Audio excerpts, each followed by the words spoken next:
Hello everyone, Assalamu alaikum. Welcome back to another brand new video. Today's vlog is starting from early morning. It's 7 o'clock and today's vlog is going to be very motivational for you. क्योंकि as you all know कि जब हम किसी की भी motivational video regarding kitchen cleaning और home cleaning देखते हैं तो हमारे अंदर भी एक जज्बा, एक पैशन आता है कि हम भी अपने घर को साफ़ करें। और उस वीडियो को देखने के बाद हमारा दिन भी काफ़ी हद तक प्रोडक्टिव हो जाता है। तो today's vlog would be good enough to motivate you और उम्मीद है कि आपको अच्छा भी लगेगा।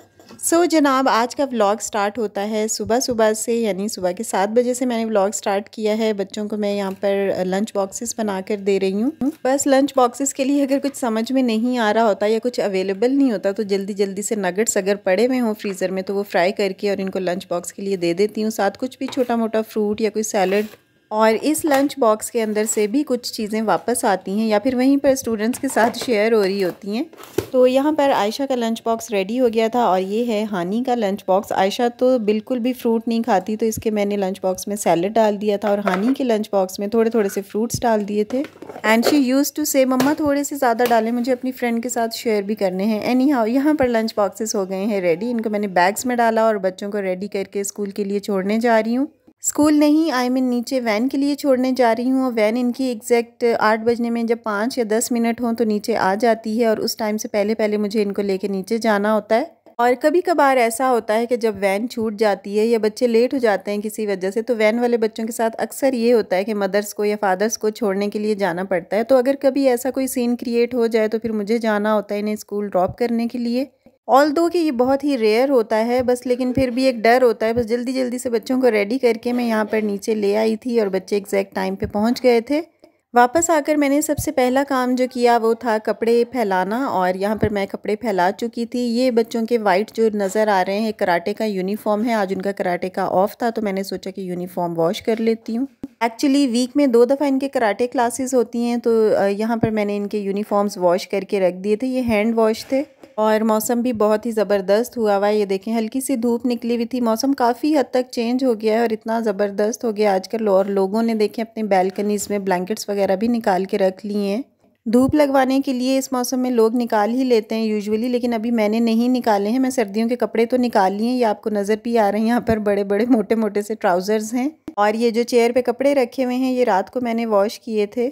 तो बस जल्दी से पहले ये वाला काम ख़त्म करने के बाद मैंने सोचा कि किचन का स्टार्ट करेंगे और होम क्लीनिंग स्टार्ट करूँगी। क्योंकि कपड़े अगर गीले रखे रहें बाल्टी में या मशीन के अंदर तो इनमें से स्मेल आने लग जाती है और ख़राब भी हो जाते हैं, एक दूसरे का कलर लगने का डर होता है। तो मैंने सोचा कि पहले जल्दी से ये फैलाने के बाद कोई और काम स्टार्ट करती हूँ। और उसके बाद मुझे जो सेकेंड इम्पॉर्टेंट काम लगा वो ये था कि पाए को धोकर चढ़ा दूँ ताकि ये हल्की आँच पे गलते रहें और बाकी काम मैं अपने करती रहूँ। मौसम क्योंकि चेंज हो गया है और पाए खाने में इस मौसम में बड़ा मज़ा आता है तो मैंने पाए मंगवा लिए थे और इनको मैंने अच्छे से यहाँ पर वॉश कर लिया है। वॉश करने के बाद मैंने इसे हल्की आंच पे रख दिया था आफ्टर अ बॉईल।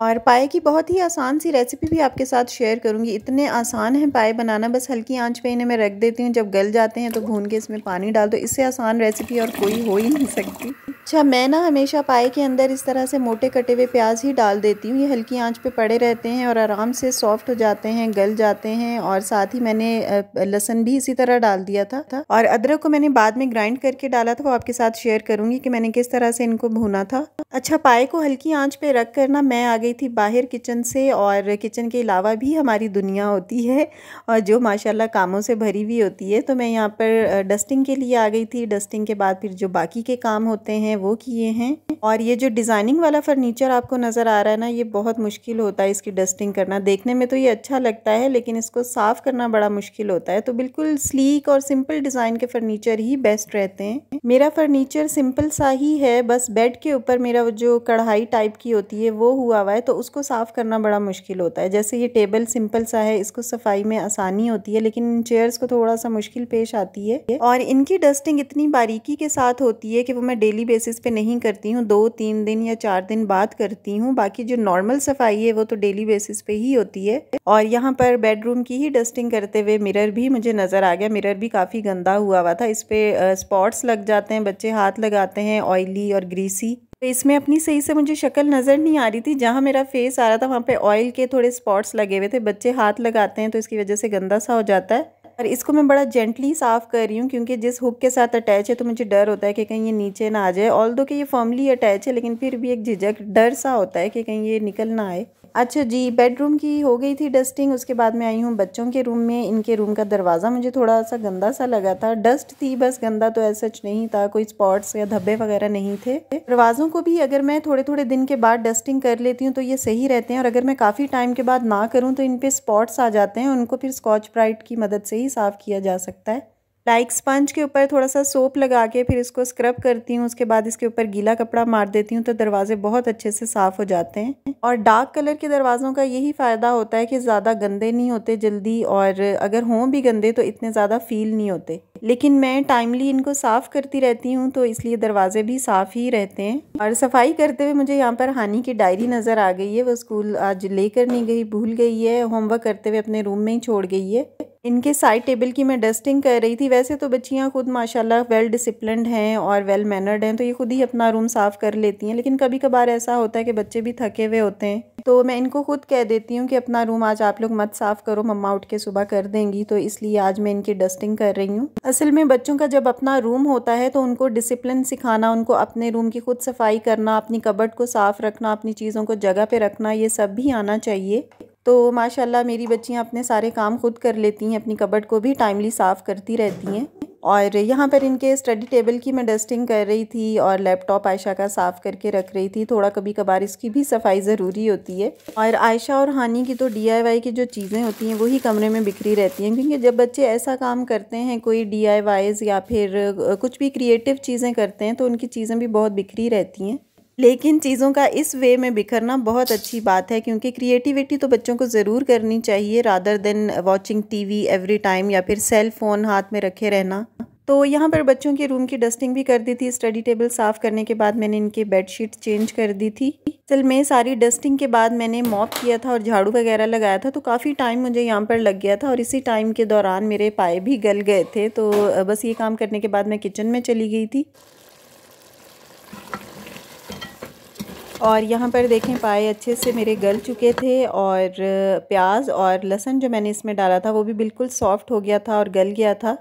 स्टार्टिंग में मैंने आपको बताया था कि मैंने पाए के अंदर सिर्फ प्याज और लहसुन साबुत फॉर्म में डाल दिया था, और वो दोनों चीज़ें गल गई हैं और पाए भी गल गए हैं। और अब इसमें मैंने टमाटर डाला है, अदरक डाला है और हरी मिर्चें ली हैं। टमाटर मैंने बस इसमें एक ही यूज़ किया है। कई लोग तो पाए के अंदर टमाटर डालते ही नहीं हैं, लेकिन मैंने एक टमाटर ऐड किया है थोड़ी सी ग्रेवी के लिए और थोड़ी रेडनेस की वजह से। अच्छा, इन तीनों चीज़ों को ग्राइंड करके ना मैंने थोड़ा सा पानी ऐड कर लिया था, और ग्राइंड करने के बाद मैंने इस पाए में डाल दिया है, और इसको ऑयल डालने के बाद मैंने अच्छे से भून लिया था। और इस स्टेज पे बड़ी एहतियात की ज़रूरत होती है और केयरफुल रहना पड़ता है, क्योंकि पाए बड़ी जल्दी से नीचे लग जाते हैं। लेस वाले होते हैं तो इसलिए नीचे भी जल्दी लग जाते हैं। तो इस स्टेज पे आपको पास खड़े रह के हल्की आंच पे ही इसे भूनना है, क्योंकि ज़रा सी इग्नोरेंस हो और ये नीचे लग जाते हैं, फ़ौरन नीचे से ब्लैक ब्लैक सा हो जाता है। तो इस स्टेज पे आपको थोड़ा सा अटेंटिव रहना पड़ेगा और इसे स्टर करते रहना है आपने कंटिन्यूली। और पाए भूनने से पहले मैंने इसके अंदर सिजलिंग जो नॉर्मल होती है वो ऐड कर दी थी। जो भी हमारी रेगुलर सिजलिंग होती है वो मैंने ऐड कर दी थी। कोई भी मैंने बाहर का मसाला, पाया मसाला वगैरह ऐड नहीं किया। बस वही लाल मिर्चें, ज़ीरा, धनिया और थोड़ी सी काली मिर्चें, इसके अलावा नमक, बस ये चीज़ें मैंने ऐड करके अच्छे से भून लिया था हल्की आंच पे। उसके बाद जितना पानी रिक्वायर्ड था मैंने वो पानी ऐड कर दिया, और एक उबाल आने के बाद मैंने इसे दोबारा 1 घंटे के लिए हल्की आंच पे छोड़ दिया था, ताकि अच्छा सा शोरबा पक जाए और इसमें फ्लेवर आ जाए। उसके बाद 1 घंटे के बाद मैंने इसे देखा तो माशाल्लाह शोरबा हमारा रेडी था। पाए बिल्कुल सॉफ्ट हो चुके थे। देखें कितना ज़बरदस्त सा रेडिश सा सालन हमारा रेडी हो गया है। खाने में भी बहुत मज़ेदार था, जितना देखने में उतना माशाल्लाह माशाल्लाह खाने में भी मज़ेदार था।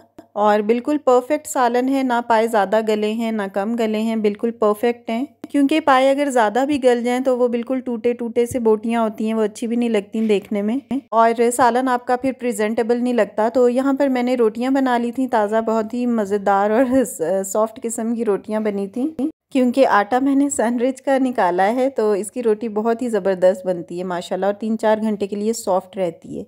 अच्छा जी, यहाँ पर मेरे काम हो चुके थे, कुकिंग भी हो गई थी और मैं ऑलमोस्ट फ्री थी। तो लहसुन आया हुआ था, 2-3 दिन से रखा हुआ था फ्रिज में, तो मैंने सोचा इसे एकदम छील लेती हूँ एक साथ ही और फिर इसे ग्राइंड करके रख लूँगी। तो फिलहाल मैंने इसे बस छील के ही रखा है, अभी ग्राइंडिंग का टाइम नहीं था, क्योंकि बारीक लहसुन है तो छीलने में भी काफ़ी टाइम लगा था।